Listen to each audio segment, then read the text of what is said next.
এখন আমরা মাধ্যমিক প্রস্তুতি 2025 রাইটিং বায়োগ্রাফি নিয়ে আলোচনা করব। এর আগে আমরা একটা বায়োগ্রাফি নিয়ে আলোচনা করেছিলাম। আমরা বলেছি এবছরে বায়োগ্রাফিও ইম্পর্টেন্ট।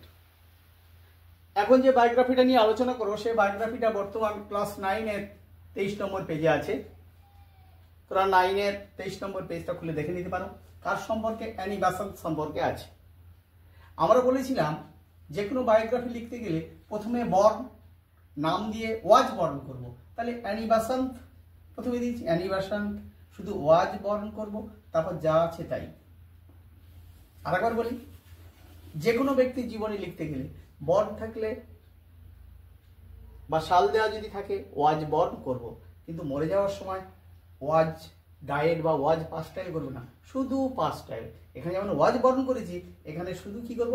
পাস্টাইল, শুধু সাবজেক্ট যোগ করবো। তাহলে সি পাস্টাইল, আমাদের দুটো বাক্য হয়ে গেল। ভার্ব আছে যেহেতু ওটা আমি শুধু সি যোগ করে দিয়েছি, আমার দুটো বাক্য কিন্তু হয়ে গেল। তাহলে এইখানে একটা বাক্য হলো আর এই একটা বাক্য, আমার দুটো বাক্য কিন্তু হয়েই গেল। এবার আমি কি করে বলেছিলাম, বায়োগ্রাফি করতে গিয়ে কোথায় ভার্ব আছে সেগুলো আমরা গোল করব বা আন্ডারলাইন করবো। এখানে জয়েন্ট আছে, এটা একটা ভার্ব।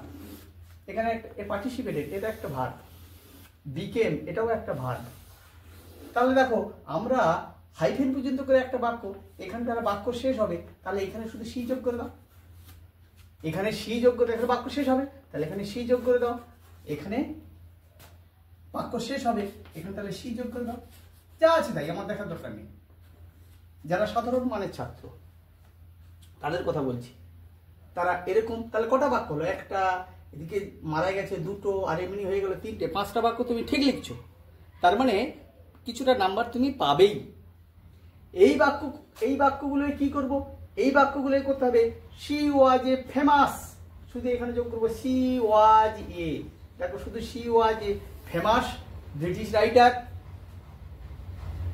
এটাও করবো she was well known socialist activities for, যা আছে তাই, যা আছে তাই। দেখো তাহলে কি বললাম, বায়োগ্রাফি লেখা খুবই সহজ। যারা পারো না, খুব দুর্বল ছাত্র ইংরেজিতে, তাদের ক্ষেত্রে বলছি বর্ণের সময় ওয়াজ বর্ণ করবে, তারপর যা ছিল তাই দেবে। মরে যাওয়ার সময় এখানে যদি ডায়েট থাকে ডায়েট দেবে, আর পাঁচটায় দেবে। তার আগে কিন্তু সাবজেক্টটাকে দিতে হবে তোমাকে।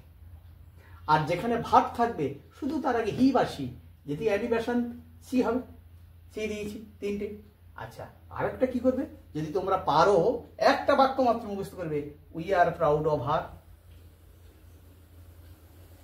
তাহলে দেখো আমাদের কটা বাক্য ঠিক হলো? 6-7টা বাক্য ঠিক হলো। পরীক্ষক সন্তুষ্ট হয়ে কিছু নাম্বার দেবে।